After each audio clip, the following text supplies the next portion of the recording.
ಒಂದು ಪ್ರಶ್ನೆ ಕೇಳಿದ್ರಿ.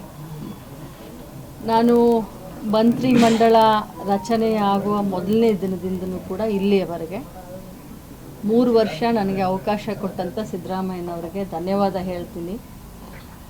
ಮುಂದೆ ಪಕ್ಷ ಅವಕಾಶ ಕೊಟ್ಟರೆ ಕೆಲಸ ಮಾಡ್ತೀನಿ, ಕೊಡಲಿಲ್ಲ ಅಂತಂದರೂ ಕೂಡ ಪಕ್ಷದ ಶಿಸ್ತಿನ ಸಿಪಾಯಿ ಆಗಿರ್ತೀನಂತ ಅವತ್ತಿಂದ ಹಿಡ್ಕೊಂಡು ಇದು ಒಂದೇ ಉತ್ತರವನ್ನು ನಾನು ಕೊಡ್ತೀನಿ. ನೋಡಿದ್ರೆ ಸೊ ರಾಜ್ಯದಲ್ಲಿ ಮುಂದಿನ ದಿನಗಳಲ್ಲಿ ಸಿಎಂ ಆಗೋ ಮಟ್ಟಿಗೂ ಕೂಡ ತಮ್ಮ ಅಭಿಮಾನಿಗಳು ಹೇಳ್ತಾ ಇದ್ರು. ಸೊ ಈ ಬಾರಿ ಸ್ಥಾನಕ್ಕಾಗಿ ಯಾಕೆ ಅಷ್ಟೊಂದು ಇದಾಯ್ತು? ಎಲ್ಲೋ ಒಂದ್ ಕಡೆ ಇಲ್ಲ ನೋವೇ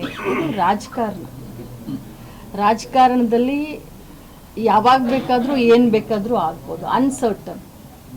ಮತ್ತು ಹೈಕಮಾಂಡ್ ಬಹಳಷ್ಟು ಅಳದು ತೂಗಿ ಮಾಡ್ತಾ ಇರುವಂಥ ಸಂದರ್ಭದಲ್ಲಿ ನಾವು ಹೈಕಮಾಂಡ್ ವಿರುದ್ಧ ಪ್ರಶ್ನೆ ಮಾಡೋದು ತಪ್ಪಾಗುತ್ತೆ ನನ್ನ ಪ್ರಕಾರ. ಸೊ ರಾಜಕಾರಣಿಗಳ ಜೀವನದಲ್ಲಿ ಒಮ್ಮೆ ಇಂಥ ಸಂದರ್ಭ ಬರುತ್ತೆ, ಅದನ್ನು ಮೆಟ್ಟಿ ನಿಲ್ಲೋದೇ ಒಂದು ನಾಯಕತ್ವದ ಗುಣ ಅಂತ ನಾನು ಹೇಳ್ತೀನಿ. ಅದು ನೋಡಿ, ನಾನು ನಿಜವಾಗ್ಲೂ ಹೇಳ್ತೀನಿ, ಮಹಿಳೆಯರು ಇಲ್ಲದ ಸಂಪುಟ ಅಪೂರ್ಣ. ಅದು ಯಾರೇ ಇರಲಿ ಮಹಿಳೆಯರನ್ನ ಸಂಪುಟದಲ್ಲಿ ಸೇರಿಸ್ಕೊಳ್ಬೇಕಂತ ನಾನು ಕೂಡ. ಯಾಕಂದ್ರೆ ನೀವು ಈ ಹಿಂದೆ ಸಂಪುಟದಲ್ಲಿ ಕೆಲಸ ಮಾಡಿದಿರಿ, ಸೊ ಅನುಭವಿಸ್ತಿದ್ದೀರಿ, ಅದ್ರ ಜೊತೆಗೆ ಇಷ್ಟೊಂದು ತಡ ಯಾಕೆ? ಮಹಿಳೆಯರ ಬಗ್ಗೆ ಸಾಕಷ್ಟು ನೀವು ಯೋಜನೆಗಳು ತಂದು ಕೊಟ್ಟವ್ರು. ನೀವು ಈಗಾಗಲೇ ಉಮಾಶ್ರೀ ಅಂತವ್ರನ್ನ ನಾವು ಈಗಾಗಲೇ ಉಪಸಭಾಪತಿ ಎಲ್ಲ ಮಾಡಿದೀವಿ. ಮಹಿಳೆಯರಿಗೆ ನ್ಯಾಯ ಕೊಡಬೇಕು ಅಂತಾನೆ ತಾವೆಲ್ಲರೂ ಗೊತ್ತು. ಏನೋ ಒಂದು ಆಗಿದೆ ಕರ್ನಾಟಕದಲ್ಲಿ, ಆಗಿದೆ, ಅದನ್ನ ನಾನು ಒಪ್ಕೊಳ್ತೀನಿ. ಆಗಿಲ್ಲ ಅಂತ ನಾನು ಅದರ ವ್ಯತಿರಿಕ್ತವಾಗಿ ಉತ್ತರ ಕೊಡಲಿಕ್ಕೆ ಹೋಗೋದಿಲ್ಲ. ನೀವು ನಮ್ಮ ಸರ್ಕಾರಗಳು ಎಲ್ಲೆಲ್ಲಿದ್ದಾವೆ, ಜಾರ್ಖಂಡ್ ಇರ್ಬೋದು, ಹಿಮಾಚಲ್ ಪ್ರದೇಶ ಇರ್ಬೋದು, ತೆಲಂಗಾಣ ಇರ್ಬೋದು, 3-4 ಜನ ಮಹಿಳೆಯರಿಗೆ ಅಲ್ಲಿ ಮಂತ್ರಿ ಸ್ಥಾನ ಕೊಟ್ಟಿದ್ದಾರೆ. ಏನೋ ಒಂದು ಹೆಚ್ಚು ಕಡಿಮೆ ಕರ್ನಾಟಕದಲ್ಲಿ ಆಗಿದೆ, ಬೇರೆ ಬೇರೆ ಬೇರೆ ರೀತಿಯಾದಂಥ ಲೆಕ್ಕಾಚಾರದಲ್ಲಿ ಆಗಿದೆ. ಬಟ್ ನಿನ್ನೆ ನಾನು ನೋಡಿದೆ, ಮಾನ್ಯ ಮುಖ್ಯಮಂತ್ರಿಗಳ ಒಂದು ಸ್ಟೇಟ್ಮೆಂಟ್ ನಾನು ನೋಡಿದೆ, ಆದಷ್ಟು ಶೀಘ್ರದಲ್ಲಿನೇ ಮಹಿಳೆಯನ್ನು ತಗೊಳ್ತೀನಿ ಅಂತ ಹೇಳಿದೆ. ನಾನು ಹೈಕಮಾಂಡ್. ಈಗ ಕಾಂಗ್ರೆಸ್ ಪಕ್ಷದ ಹೈಕಮಾಂಡ್ ಪ್ರಶ್ನೆ ಮಾಡಕ್ ಬರುದಿಲ್ಲ ಅಂತೀರಿ, ಅವ್ರ ಒಂದು ಮಾನದಂಡ ಬೇಕು.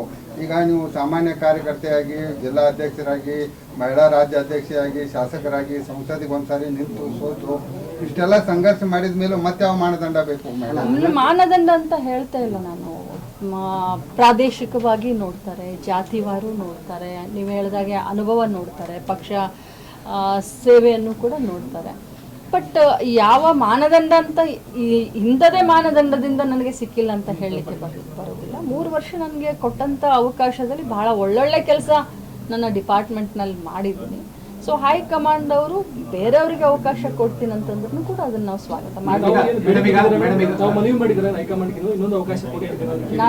ನನಗೆ 3 ವರ್ಷ ಅವಕಾಶ ಕೊಟ್ಟಿದ್ದಕ್ಕೆ ಧನ್ಯವಾದ ಅಂತ ಹೇಳಿದೆ. ನಾನು ಯಾರನ್ನು ಕೇಳಿದೆ.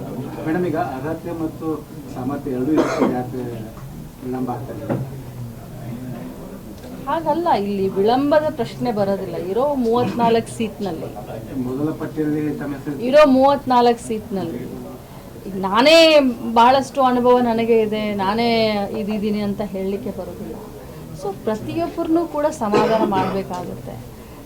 ಸಿ ಎಂ ಅವರೇ ಇದ್ದಾರೆ ಬಿಡಿ, ಎದಕ್ಕೆ ಬೇಕು? ಅಷ್ಟೊಂದು ಚೆನ್ನಾಗಿ ಕೆಲಸ ಮಾಡ್ಕೊಂಡು ಹೋಗ್ತಾರೆ. ಸಿ ಎಂ ಅವ್ರಿಗೆ